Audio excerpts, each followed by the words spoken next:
요한계시록 2장 14절에서 16절까지 말씀을 읽고 우리 함께 말씀을 또 묵상해 보도록 하죠. 저와 함께 14절부터 16절까지 읽도록 하겠습니다. 시작. 그러나 내게 두어 가지 책망할 것이 있나니 거기 내게 발람의 교훈을 지키는 자들이 있도다.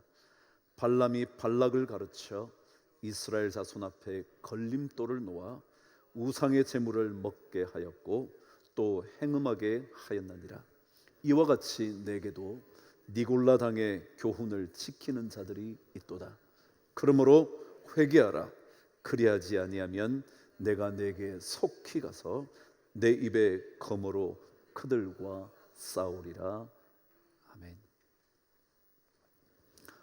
여러분, 이런 찬양 불러보신 적 있으시죠? 주여 우린 연약합니다.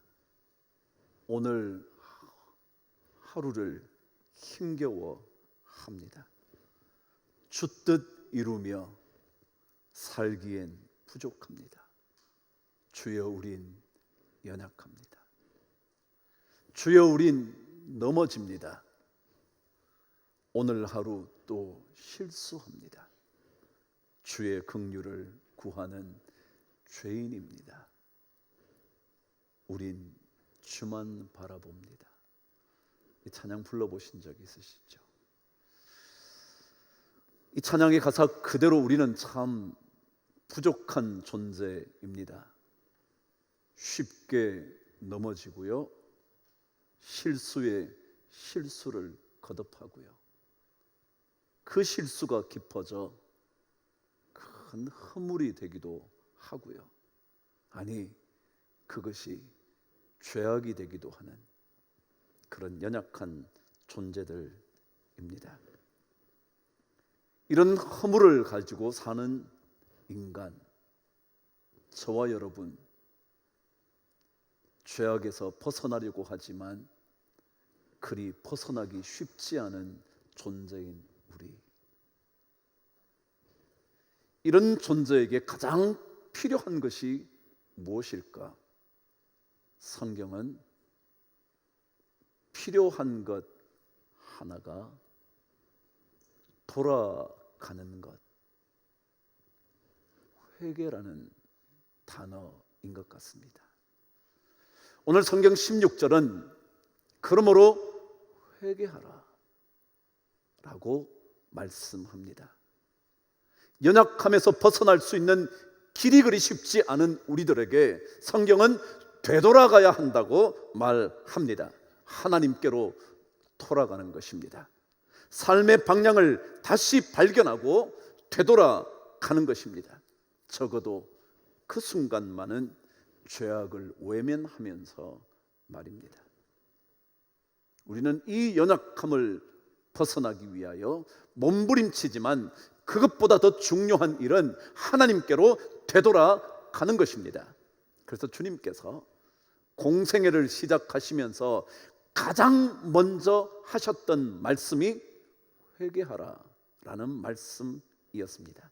마태복음 4장 17절에 의하면 이때부터 예수께서 비로소 전파하여 이르시되 회개하라 천국이 가까이 왔느니라 하시더라. 그렇습니다. 가장 먼저 들려주신 말씀이 돌아오는 것, 회개라는 단어였습니다. 세례 요한의 그 첫 번 메시지도 회개하라라는 메시지였습니다. 허물 많고 부족한 우리들에게 핵심은 돌이킴입니다. 돌아가는 것입니다. 죄를, 허물을, 실수를, 그리고 실패를 거듭하는 우리들에게 가장 필요한 것은 다른 것이 아니라 죄의 문제를 해결하실 수 있는 그 하나님께 되돌아가는 것입니다. 그래서 성경은 반복해서 말합니다. 되돌아가야 한다고, 돌아오라고 계속 반복해서 말합니다. 그럼 예배가 뭘까요? 예배는 죄로부터 돌이켜 하나님을 만나게 되는, 하나님께로 되돌아가는, 그게 예배입니다. 이 자리에 오신 예배자들의 마음속에 필요한 것은 주님께 되돌아가는 것입니다. 이 땅에 사는 동안 우리의 삶에 수도 없이 반복되었던 실수와 허물과 죄악으로부터 하나님께로 되돌아가는 것, 이것이 예배 아닐까요? 어쩌면 버가모 교회에 주님께서 들려주신 음성이 수도 없는 죄악의 삶의 환경 가운데 주님께로 되돌아오는 것, 회개하는 것, 그것이 필요했던 것은 아닐지 모르겠습니다. 자, 그렇다면 주님께 되돌아가려면, 하나님께 되돌아가려면 무엇이 필요할까요? 오늘 성경은 중요한 한 가지 이야기를 들려줍니다. 14절 그리고 15절 저와 함께 읽어보겠습니다. 시작. 그러나 내게 두어 가지 책망할 것이 있으니 거기 내게 발람의 교훈을 지키는 자들이 있도다 그랬습니다. 15절도 한번 읽어보실래요? 시작. 이와 같이 내게도 니골라 당의 교훈을 지키는 자들이 있도다 그랬습니다. 14절과 15절에 반복된 내용은 발람의 교훈을 따르는 것, 혹은 니골라 당의 교훈을 지키는 것, 그것에 대하여 기록해 두고 있습니다. 다시 말하면 주님께 되돌아가려면 우리는 주님의 가르침과 교훈에 집중해야 합니다. 발람의 교훈이 아니라, 니골라 당의 교훈이 아니라 주님의 교훈에 집중해야 되돌아갈 수가 있습니다. 다시 말하면 그 어떤 것에도 집중하는 것이 아니라 주님의 가르침에 집중하면 되돌아갑니다. 오늘 이 예배의 자리는 주님의 가르침, 하나님의 가르침에 집중하는 겁니다. 그때라야 우리는 주님께 되돌아갈 수가 있습니다.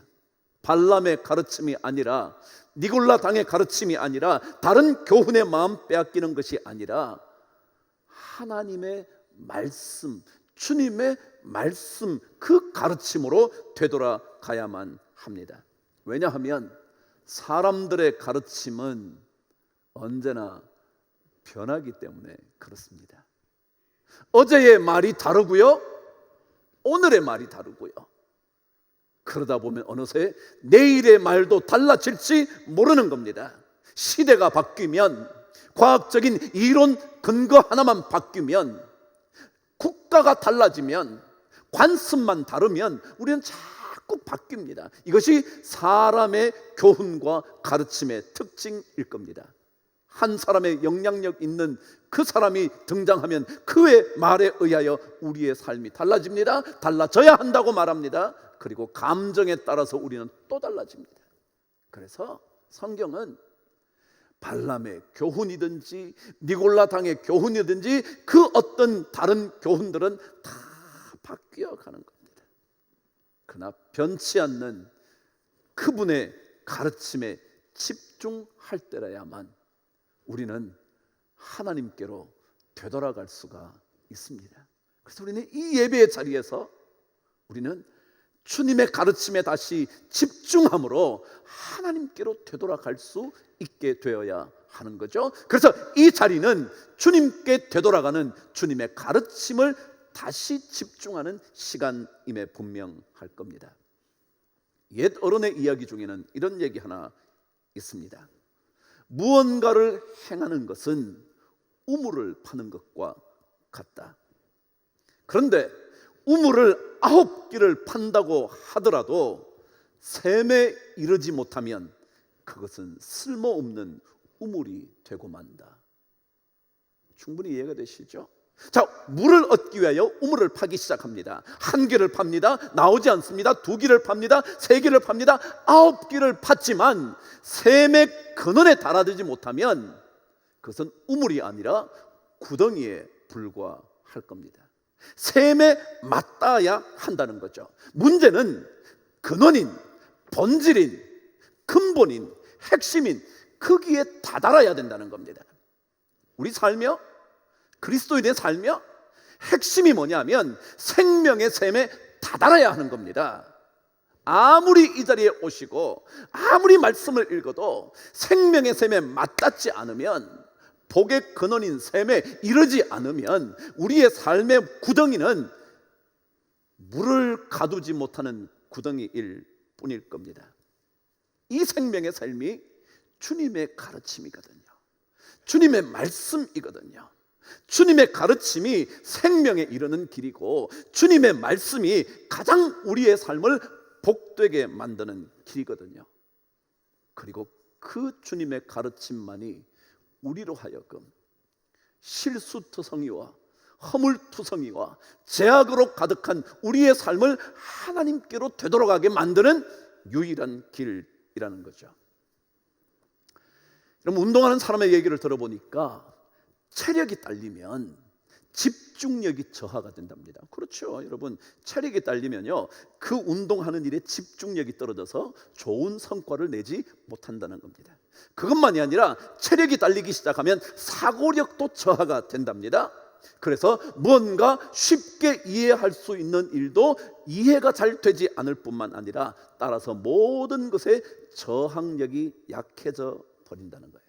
그래서 쉽게 흥분하기도 하고, 쉽게 자세가 흐트러지기도 하고, 쉽게 분노하기도 한다는 겁니다. 똑같은 원칙이 영적인 체력에도 해당되는 거 아닐까요? 영적인 체력이 딸리면 주님의 가르침에 집중하기가 어렵습니다. 영적인 분별력도 저하될 겁니다. 생명의 길을 볼 수 있는 눈이 점점 더 희미해질 뿐만 아니라 세상에 대한 저항력도 떨어집니다. 그래서 영적인 체력을 길러야 합니다. 이 영적인 체력이 주님의 말씀에 집중할 때 하나 둘씩 회복됩니다. 말씀에 집중해야 우리의 영적인 체력이 강해집니다. 그래야 다른 가르침으로부터 우리는 떨어져 나올 수 있고, 세상의 교훈으로부터 조금은 더 물러나 있을 수 있게 됩니다. 그런데 우리가 주님의 말씀에 집중하지 않고 주님의 말씀을 떠나게 되면 어떤 현상이 있는지 오늘 성경 14절은 이것을 이렇게 표현을 하고 있습니다. 14절 끝까지 읽어보시죠. 시작. 그러나 내게 두어 가지 책망할 것이 있나니 거기 내게 발람의 교훈을 지키는 자들이 있도다. 발람이 발락을 가르쳐 이스라엘 자손 앞에 걸림돌을 놓아 우상의 제물을 먹게 하였고 또 행음하게 하였느니라 그랬습니다. 오늘 성경은 이렇게 기록합니다. 발람의 교훈을 따르게 되자 그들이 우상을 쫓아가게 되었다 그랬습니다.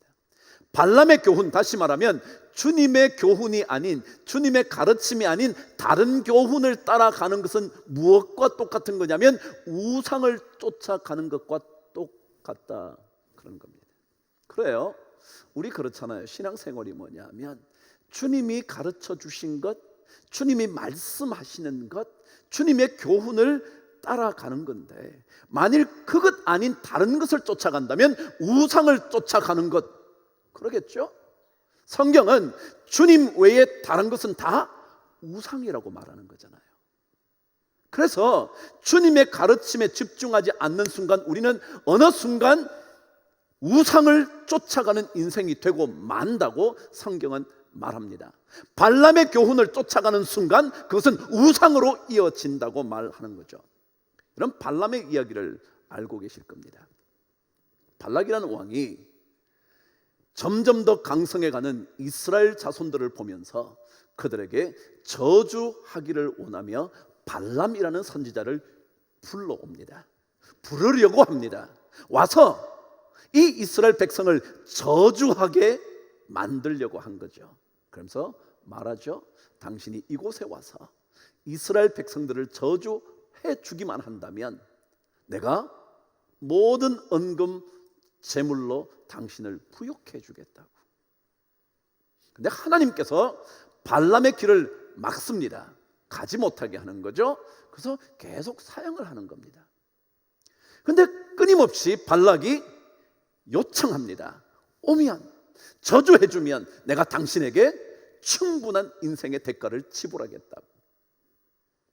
그러자 마침내 하나님께서 발람이 발락에게로 가는 것을 허락하십니다. 그 허락함을 받고 발람이 드디어 발락에게로 가기 시작하는 겁니다. 근데 가는 도중에 갑자기 나귀가 길을 가지 않으려고 몸부림치는 겁니다. 그래서 때리기까지 하자 이 나귀가 벽에 부딪히면서 발람의 몸을 다치게 할 정도인 겁니다. 이상하지 않나요? 주님께서, 하나님께서 가라고 말씀하셔서 발람이 나귀를 타고 가는데 갑자기 못 가게 하는 겁니다. 이유가 무엇이었을까요? 구약 성경은 그 이유를 조금도 설명해 주지 않습니다. 그런데 신약으로 넘어오면 베드로 후서 2장에 보면 발람이 왜 나귀의 거부를 받게 되었는지 설명해 주는 말씀이 나타나 있습니다. 저와 함께 2장 15절 읽어보도록 하시죠. 시작. 그들이 바른 길을 떠나 미혹되어 부올의 아들 발람의 길을 따르는도다. 그는 불의의 삭을 사랑하다가. 그랬습니다. 왜 발람이 가는 길을 나귀가 막았느냐 하면 모든 것을 보고 계시는 주님께서 발람의 마음을 읽으신 겁니다. 그 마음 속에 뭐냐면 불의의 삭을 사랑하는 마음이 드는 거예요. 하나님께서 가라고 말씀하시면서 내가 너에게 전해주는 말씀만 전하라고 들려줍니다. 근데 그 마음 속에 하나님의 그 얘기를 들었지만 가는 동안 이미 마음 속에 어떤 마음이 생기냐면 내가 여기 가서 말을 전하기만 하면 돈이, 재물이, 은금, 보화가 생기는구나 라고 불의의 삭을 꿈꾸기 시작하는 겁니다. 그것 때문에 하나님께서 나귀를 통하여 그 길을 막으셨다는 겁니다. 자, 그렇다면 발람의 교훈은 뭐냐면 불의한 물질, 재물을 쫓아가는 거냐. 그게 우상인 겁니다. 그렇죠? 돈의 우상이요, 만몬신이요, 재물을 쫓아가는 인생이요. 그것이 세상의 가르침이잖아요. 그래서 늘 그러죠. 당신 그렇게 무시당하는 이유는 돈이 없어서 그래. 돈만 있다면 어느 누구도 당신에게 그렇게 말하지 않을 거야. 살아보니까 진짜 그런 것 같은 거예요. 정말 내가 돈이 없으니까 이 사람이 나를 이렇게 무시하지. 내가 돈이 없으니까 이 남편이 우리 집안을 이렇게 무시하지. 그렇게 생각하는 겁니다. 그래서 자꾸만 발람의 교훈을 쫓아가는 거예요. 그렇지, 내가 돈을 모아야지, 돈을 벌어야지, 돈을 더 가져야지. 그 발람의 교훈을 자꾸 따라가는 겁니다. 이것을 가리켜 성경은 우상이다, 우상의 재물을 먹는 거다, 그런 거예요. 여러분, 주님의 교훈을 따르지 않으면 우리는 어느 순간 돈의 우상, 물질의 우상, 그것만이 아니라 지식의 우상. 그렇죠 여러분? 야, 진짜 제대로 학부를 한번 못 가지니까 이렇게 평생토록 고통스럽지. 자식들에게 말합니다. 너 제대로 공부 못하면 너 인생 이렇게 돼. 그래서 그 아이로 하여금 지식을 갖는 것, 학부를 유지하는 것, 이것이 최고의 인생의 목표인 것처럼 계속 가르쳐 줍니다. 너 직장이 시원찮으니까 그런 거야. 그래서 끊임없이 세상이 우상을 쫓아가게 만드는 겁니다. 주님의 가르침을 따르는 것이 아니라 발람의 교훈을 계속 쫓아가게 만드는 겁니다. 돈이든지 지식이든지 권력이든지 그 무엇이든지 주님 아닌 우상을 계속 쫓아가게 만드는 거예요. 그래서 주님은 그것으로부터 되돌아와야 한다고. 그러려면 주님의 가르침에 집중해야 된다고. 나머지 것들은 정말 우상에 불과하다고. 우상은 뭐예요 여러분? 여러분이 만드는 거거든요. 그게 우상이잖아요.